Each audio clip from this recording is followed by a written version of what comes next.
A few weeks ago, we looked at why Emirates wasn't flying to Berlin. Something similar is in place between Australia and Qatar, limiting Qatar Airways service down under. Let's take a closer look at this interesting situation and why Qatar Airways is currently able to fly into Brisbane.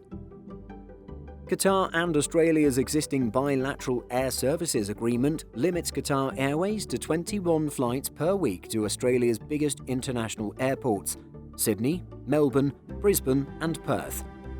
Those 21 weekly services amount to 3 daily flights. Before the travel downturn, Qatar Airways had prioritised flights to Sydney, Melbourne and Perth. The airline also operated a second daily flight to Sydney. Qatar Airways got around that by operating the second flight as a continuing service to Canberra. As the air services agreement did not include Adelaide in the group of 4 airports, Qatar's pre-pandemic flights there operated outside the weekly limits. But the agreement did include Brisbane in the group of 4. As a result, Qatar Airways flights to Brisbane never happened due to the operational restrictions imposed by the air services agreement. It was not for want of trying. Qatar Airways long wanted to fly to Brisbane. But last year, COVID-19 and the upheaval around long-haul flying shifted the status quo. Airlines slashed capacity into Australia as they suspended flights and bunkered down to ride out the chaos. But Qatar Airways bucked the trend and kept operating many of its flights.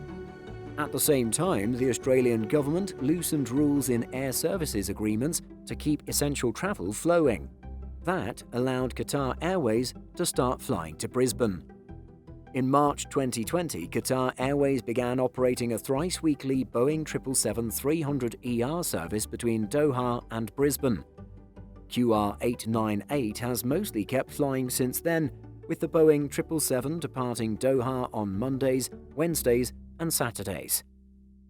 When long-haul travel starts to normalise in the Southwest Pacific, the Australian government is likely to start enforcing the fine print in its air services agreements. That will put Qatar Airways in a quandary. How might it cover 4 airports with the desired daily services when you're only allowed 21 flights? Qatar Airways could operate the Brisbane flight with a stopover in a secondary Australian international airport, say Doha Adelaide Brisbane or Doha Cairns Brisbane.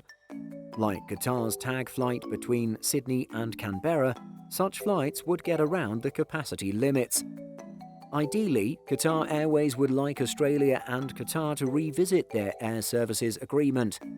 Last year, Qatar Airways CEO Akbar Al-Bakr said he was campaigning for extra capacity to Australia. Calling his airline's request quote-unquote reasonable, Al-Bakr said he would happily send his planes into Brisbane on a permanent daily basis if allowed. That was 12 months ago, and there's been no shift in the rules. With flights to Australia now few and far between and hardly anyone allowed into the country, the Australian government possibly feels there's no reason to change the rules right now.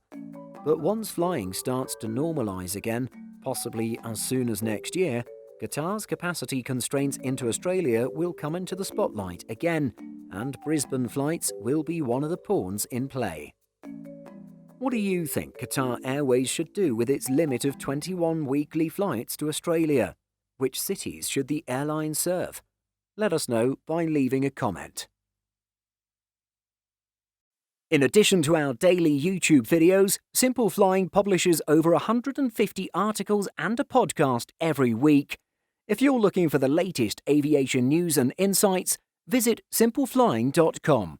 Thanks for watching, and don't forget to like and subscribe before you go.